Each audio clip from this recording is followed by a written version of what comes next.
सबै जातिहरूभन्दा बढी आशिषित हुनेछौ।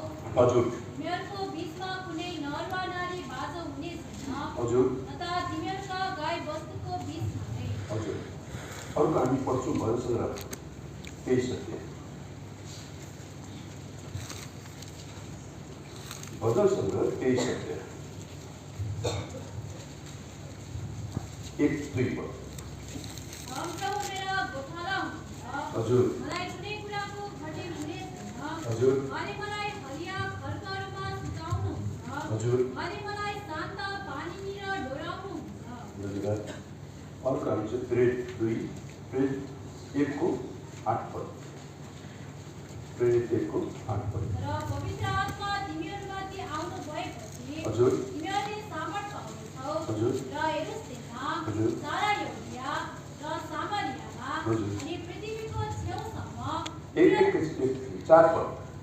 अनि तिनीहरूसँग भेला भएर हजुर उहाँले तिनीहरूलाई आज्ञा गर्नुभयो, हजुर यरुशलेम छोडेर नजानु, हजुर तर पिताको प्रतिज्ञालाई पर्खिनु, हजुर जसको विषयमा तिमीहरूले मबाट सुनेका छौ।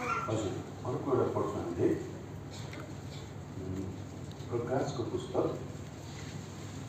2 को 21 को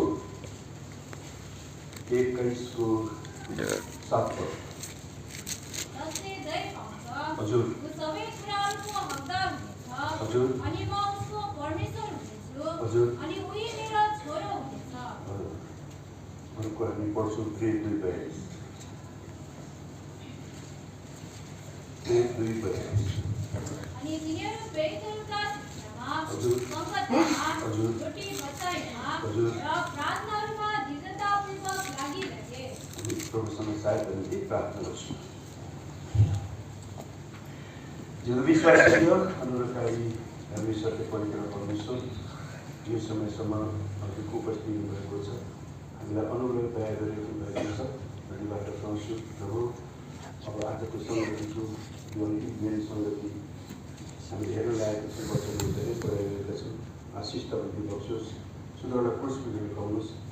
आफ्नो दासलाई छोडेर विभिन्न जग्गा धेरै पैसा खर्च गरिकन परमेश्वरको कुराहरू सुन्न आउनुभएको छ, खाली आउनुभएको छ। खाली प्रतिले बचाउनुहोस्। हामीले पदहरू पढायो यसका रहस्य कुरा पक्का गर्नुहोस्। आशिष तपाईँलाई चाहँदै धन्यवाद छ प्रार्थना क्रिस्टको नाममा चाहन्छु। पिता सुनि गर्ने गर्नुहोस्।